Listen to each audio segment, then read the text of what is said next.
What's up, sports fans? So a little bit late this week, been busy traveling. So we're going to talk, obviously, you see the topic. We're going to talk college football, top 25, a little preview of what's going on this week. So I'm going to share right here. We're going to get into these games that just happened. First, I'm going to start with the top 25. So let's get the rankings on the screen here.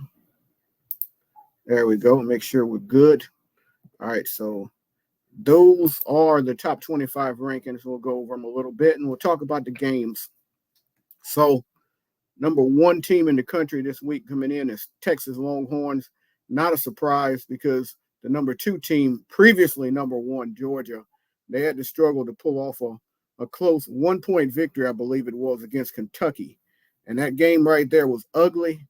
In Texas, they just continue to roll. They look like they may have to go without Quentin Ewers for a while. He's injured, but they won't need him the next few games. They got UL Monroe, and then they got Mississippi State, who got destroyed by Toledo, by the way. So next couple of weeks, Arch Manning will be able to hold it down. Man, Arch looked good. He could run the ball unlike his uncles. And Texas, they should have no problem continuing to roll for now at least. Mentioned Georgia at number two. And Georgia is actually number one still in the coaches poll, and Texas is number two. They decided not to flip it in the coaches. They flipped it in the AP. Number three in the AP poll is Ohio State, and they're also number three in the coaches poll. They haven't really been tested thus far. Alabama, number four in both polls. Hadn't really been tested too much, but Wisconsin should be a decent team. They went into Camp Randall and played their best game of the season. We'll give the Tide some props for that. Ole Miss, they've been dominant. Hadn't really played anyone yet. Destroyed teams. They're 3-0. Speaking of destroying teams, how about the Tennessee Vols coming in at 6 and number 7 in the coaches poll? They absolutely mangled Kent State. Oh my God.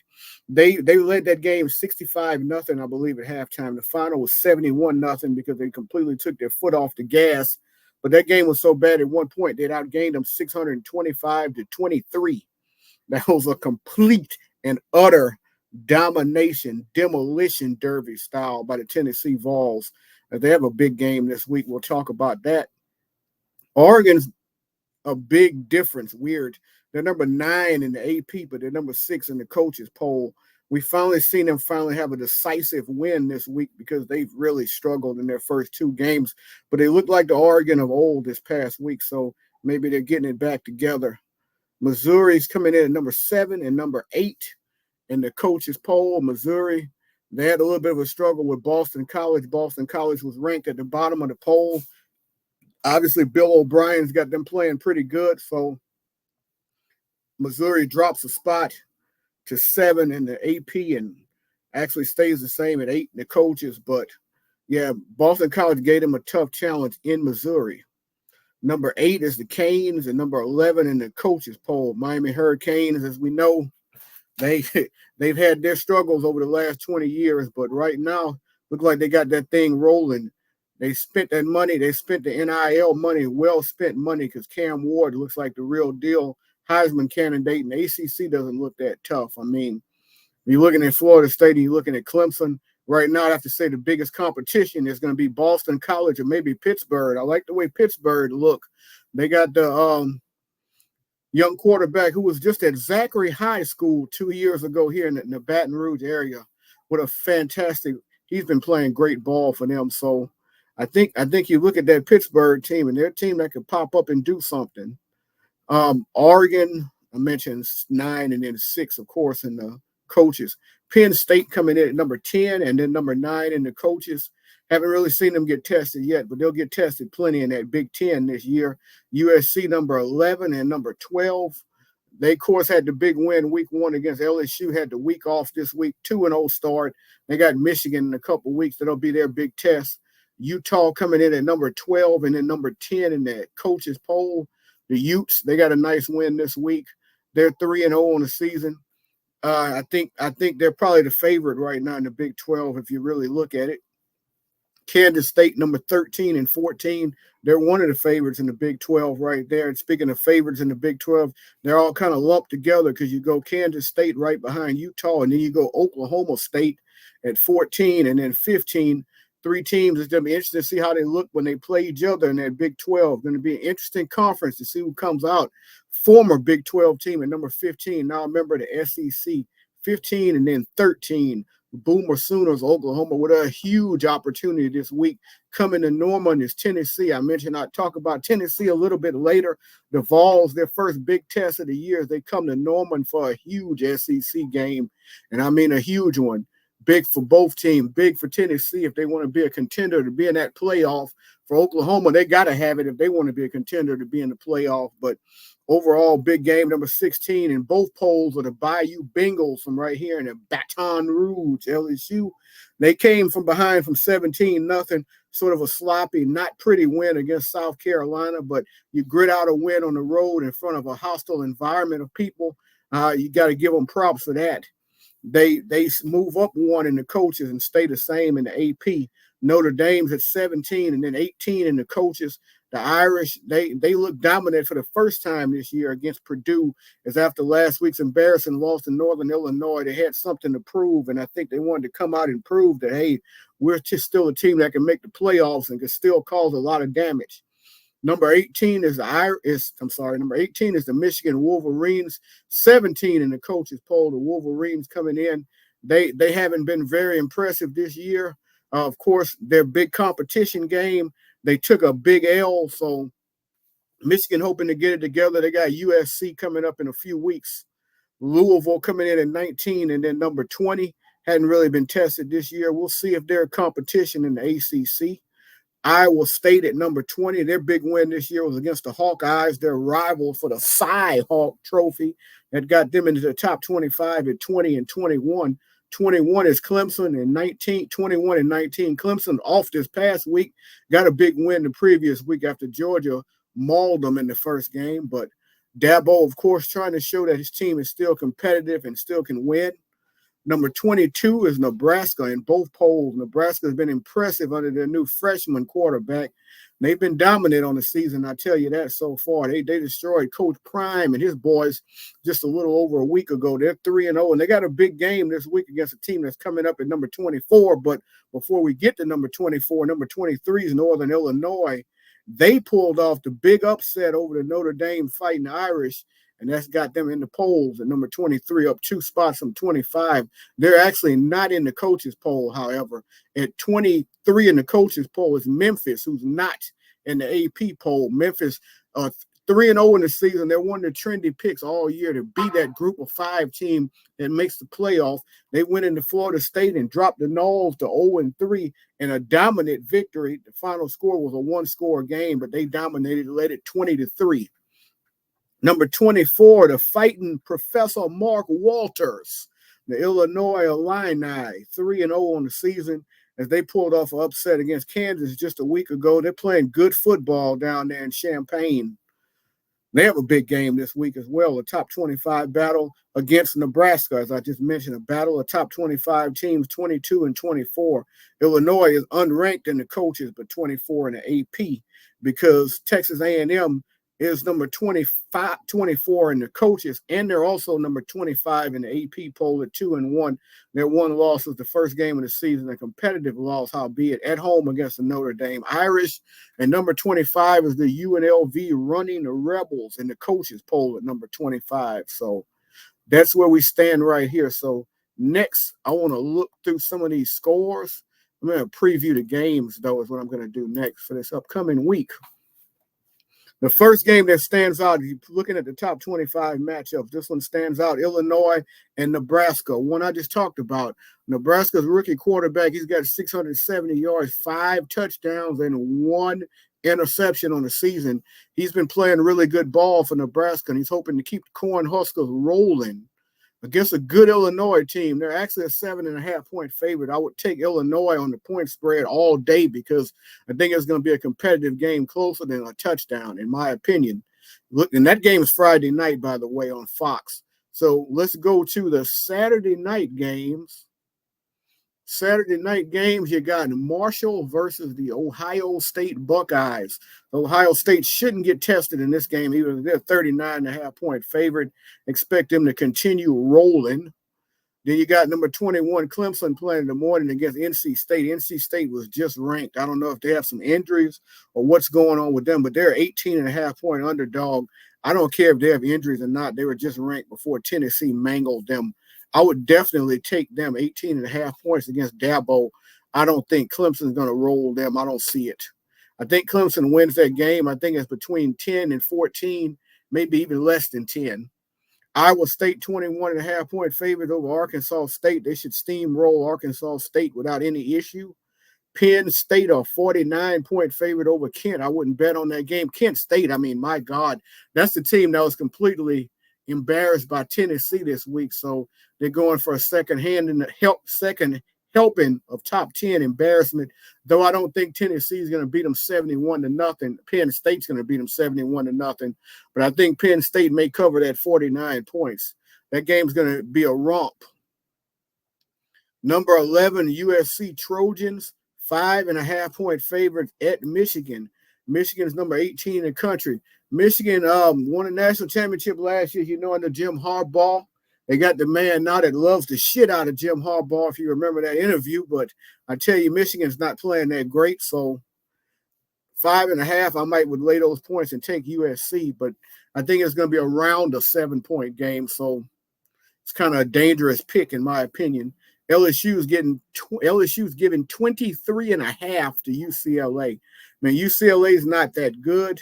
They haven't played well, but 23.5 is too many points. When you're talking about a Big Ten versus SEC game, I would take UCLA all day in every parlay.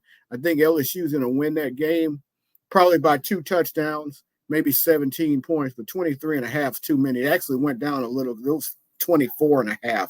Either way, that's too many points. Notre Dame's giving 28 to Miami of Ohio. I think Notre Dame's going to steamroll them and cover because Notre Dame, they're very alert after that Northern Illinois debacle. They're very alert. They showed it to Purdue last week. Louisville 10.5 over Georgia Tech. I like Georgia Tech in this game. I think Georgia Tech's pretty good. 10.5 points is a lot to give them. I think they could easily lose this game by a touchdown or a field goal or even 10 points and cover 10.5.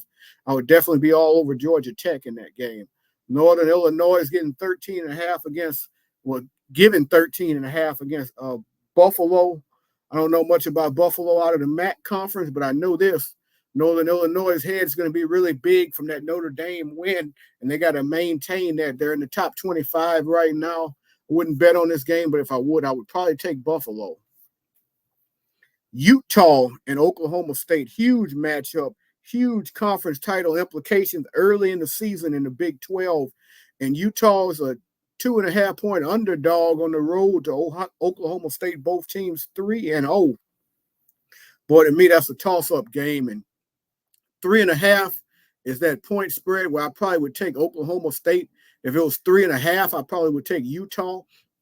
I think it's a coin flip game. I think it's like a field goal type game here, in my opinion. Vanderbilt coming in a 20-point underdog to number 7, Missouri. Missouri didn't play great last week against a pretty good Boston College team, but I think Missouri gets the Cummins up this week. I think they blow out Vanderbilt by more than 20 points and cover. We got the Miami Hurricanes. Not going to call them the U again until they prove it. They're on that trajectory to becoming the U again. Right now, they're still the Miami Hurricanes. 17-point favorite over South Florida. South Florida was very competitive for 3.5 quarters with Alabama, and Alabama just steamrolled them in the last 8-9 minutes of the game and scored 3 touchdowns and made the score look worse. It was a 1-point game in the fourth quarter. 17 points is a lot. Miami's going to Tampa to play this game. Cam Ward has been amazing. He's got over 1,000 yards passing, 11 touchdowns, 1 interception in 3 games. I'll just go ahead and pick the Canes to cover that because of Cam Ward. But 17 points is a lot. I probably would stay away from that game. Tennessee against Oklahoma. Tennessee's a 7-point favorite. I don't like 7-point favorites and 3-point favorites and all of that because these games can easily be a push when you see a score like that. It's really hard for me to pick a game like that. If it was 7.5, the other side of the hook, I would take Oklahoma, to be honest with you. If it was 6.5, I would take Tennessee because I could see it being a touchdown game. But at 7, you're going to force me to do it. I'm going to take Tennessee. I wouldn't bet on it, but if you're going to force me, I'm going to go with the Vols to keep it rolling and maybe win by 10. But it should be a good competitive game. I just think the Vols are better than Oklahoma, and I think they'll win this game. Bowling Green going to Texas A&M. 22.5 points is a lot. Texas A&M, I don't think Texas A&M is all that good. I'm actually would probably take Bowling Green just because the spread is north of 21 points. I probably would take Bowling Green, but I'd probably stay away from it as a whole. Ole Miss 36.5 against Georgia Southern. That's another big spread I'd like to stay away from, but we're talking about Lane Kiffin, and Lane Kiffin likes to run it up, so I would probably take Ole Miss because it's Lane Kiffin. Texas 44.5 against UL Monroe. I think UL Monroe is going to have a hard time scoring in that game. I think Texas will score plenty even without Quinn Ewers. Expect Arch Manning to ball out in that game, and I wouldn't take a spread that big, but if I did, I would be all over Texas. Take them 44.5, but I don't like taking those because I can see a backdoor cover. I could see Texas leading that game 52-3 in the fourth quarter. ULM scores a touchdown against the fourth strings. Now it's 52-10, and now Texas doesn't cover. I can see that happening. BYU 6.5-point underdog to Kansas State, ranked number 13, going on the road. BYU's 3-0. They're not a bad team. Gonna stick with Kansas State. I think they win by a touchdown or a little over, but expect some competition in that game from BYU. So if there's anything I want to talk about from week 3 going back, Kansas State, easy win against Arizona, who came in ranked. That was a game on Friday night. Georgia, I mentioned earlier, mighty struggles. Carson Beck, only 15 for 24 for 160. Bad game for him. Barely beating a Kentucky team that was just previously destroyed by South Carolina. Texas, they rolled by 49 over UTSA. Alabama, I give Alabama props. They looked great. 32-point win. I know Wisconsin lost their quarterback, Van Dyke, in that game, but they rolled. Ole Miss, no problem with Wake Forest. Not really a surprise there. Missouri had a tough contest. BC scored late to make it look a little closer, but BC gave Missouri all they could handle. Mentioned the Tennessee game. They led 65-0 at halftime, 37-0 at the end of the first quarter. They could have easily scored over 100, but took their foot off the gas and only outscored Kent State 6-0 in the second half. Talk about a demolition. Oregon looked good for the first time. I mentioned that earlier, 49-14 against Oregon State. Miami not tested, though, but Cam Ward still putting up some legit numbers, 62-0 against Ball State. Utah, 38-21 against their rivals, Utah State. Always good to beat your rivals from state. Oklahoma State beat Tulsa pretty handily, 45-10. Oklahoma, Tulane hung in there a little bit. Oklahoma beat them 34-19. LSU, great come-from-behind victory, 36-33 against South Carolina. Michigan, again, not impressive, 10-point win, 28-18 against the Arkansas State Red Wolves. Notre Dame, they really had it on their mind. I mentioned earlier, offense did not look good at all through the first 2 weeks of the season. And they really had it on their mind after losing that Northern Illinois game. And they embarrassed Drew Brees' alma mater 66-7 against the Boilermakers. And then Nebraska defeating Northern Iowa, the fighting Captain Billy J. Travels 34-3. No problem in that game for Nebraska. So I think that's going to about wrap up. It's going to about wrap up my report today on the college football games, Excited about these games this week. We should have some dandies coming up this week. We're getting into the meat of the conference schedule, getting started and getting going. So until next time, remember, peace in sports. See y'all later.